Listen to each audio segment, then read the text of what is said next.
Hello, this is Miss Brown.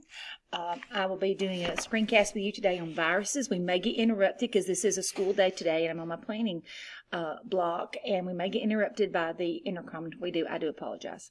Now, viruses.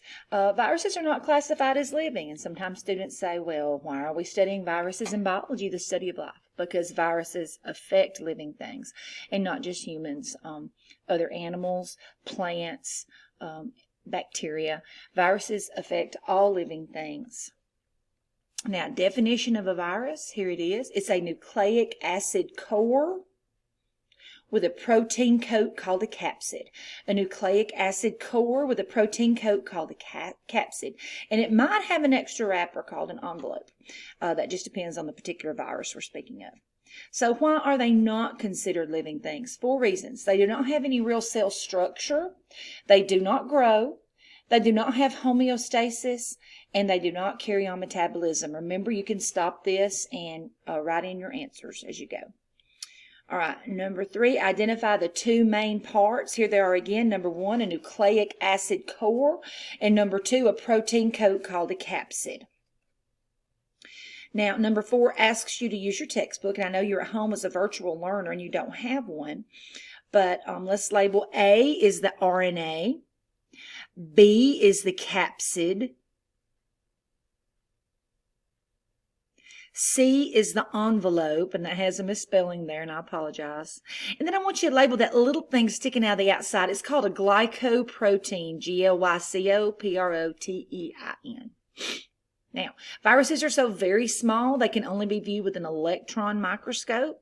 So number 6, viruses are described as extremely small, and they're best measured in nanometers, which we learned about in the microscope unit. Viruses are called pathogens. They cause disease. All viruses are bad for some living things. They don't affect everything the same, but they are all pathogens. And 8, the virus pictured to the right is a bacteriophage.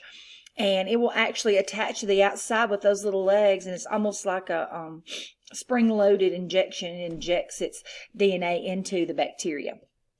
And we have many human diseases that are caused by viruses.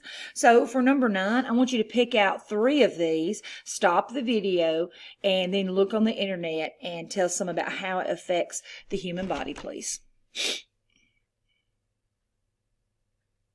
Now, let's talk about why it's important to be vaccinated against a virus. First of all, it protects you from getting sick, and it protects others around you from getting sick.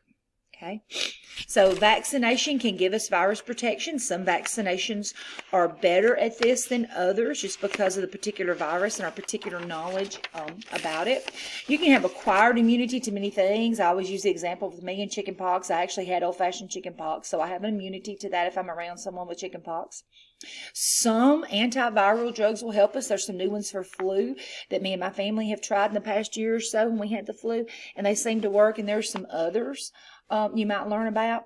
Antibiotics will not help a virus. Antibiotics are for secondary infections or other infections. They will not help you with a virus. Now, viruses can reproduce, and they require a host, number 11. And number 12, there's 2 different kinds. The first one on the left is the lytic cycle. Go ahead and label that.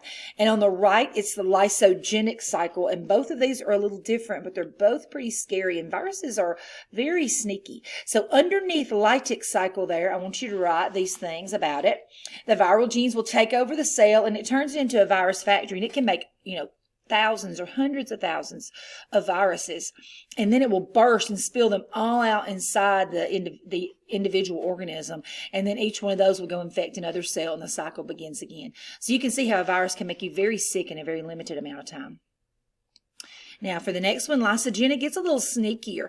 The viral genes actually become part of the host cell's chromosome, and then those genes are passed on without destroying the host cell, so it divides and passes on with this viral pathogen, affecting it and all the offspring, you might say, all the new cells, the daughter cells that it might make.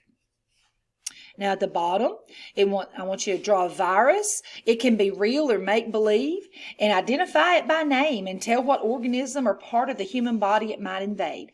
And I want you to label the main part. It should have those parts of the virus. And use some research on the internet to decide what size it could be and give the size of your virus. Thank you.